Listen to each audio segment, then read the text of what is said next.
माता जी की आरती की थाली सजाए जाए।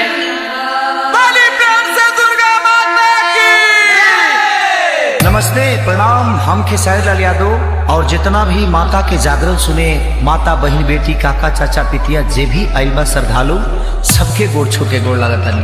आगे आई, अगर हमरा गाना बजाना में कोनो त्रुटि हो जाओ तो अपना घर के लड़का जान के क्षमा करब।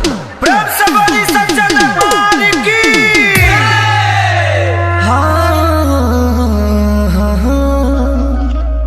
कि माँ के ज्योति से नूर मिलता है, सबके दिलों को सरूर मिलता है। माँ के दरबार में जो जाए खाली हाथ मानल रहा है बे, जय हो जाए। कुछ ना कुछ जरूर मिलता है। जय हो जय हो। आइए वो भजन से सेवा बा। कैसे बा? कि माई के मुहूर्तिया कोई गुबार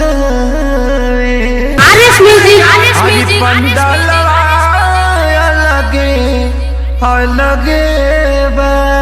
1 2 1 2 3 4 माई के मुहूर्तिया कोई गुबार पंडाल अलग अलग बा।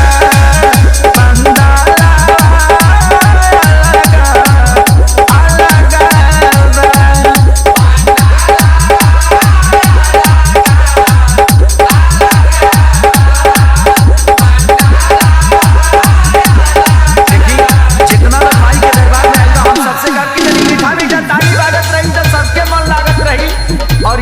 दरबार है में झूमे के चाहिए, ताली बजावे के चाहिए। भैया ये वो मुक्तक हो जाओ। एक तो माँ साल भर पर आती है, एक तो माँ साल भर पर आती है और भक्तगण ताली बजाने से रेखा सुधर जाती है। दरबार की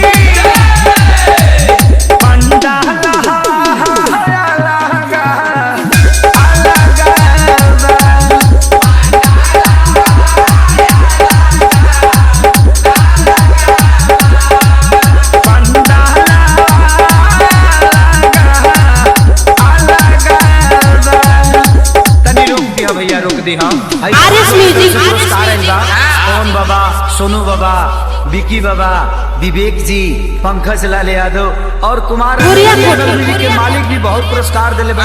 माई से निवेदन बा कि यहाँ पे हमेशा अपन दया बरसावत रहे। कैसे व्यास कैसे?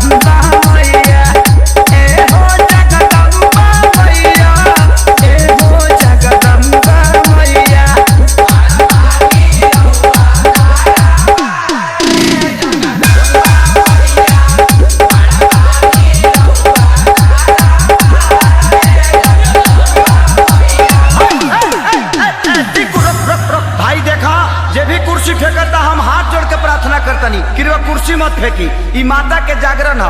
हाउ को गाना थोड़ा सा बंधन बा।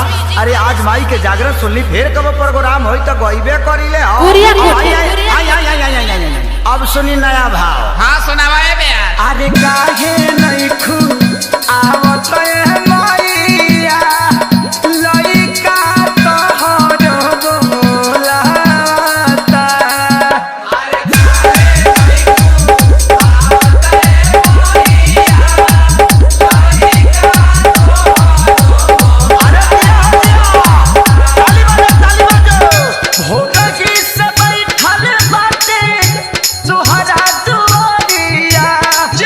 सीधा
लीटर के खुदरा दे के 100 रुपया ले अरे जाई ना महाराज, हम 20 बार अब नाव बोल दे 2000 खत्म। हाँ। बाहर साउंड वाला भाई, आरएस म्यूजिक तारा साउंड पर माई के कृपा बना रहा। कुरिया कोटे दिखावा बे आप दिखावा आई दुआरिया ए देवी माई, आज तोहरा से अपन का परिचय बताई। चल जाओ आई दुआरिया ए देवी माई, तोहरा से अपन का परिचय बताई।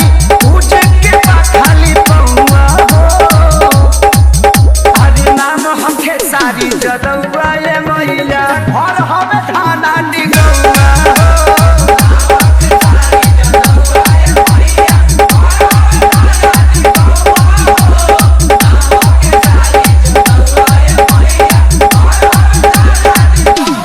देखिए आरएस म्यूजिक ओबरा से गावत तनी गला सूख गइल बा और वही में कपड़ो चेंज कर ले रो लोगिन जाए मत। अरे माई के कुरिया भाई कोटे एगो जयकारा तो बोल दिलो, प्रेम से बोली सच्चा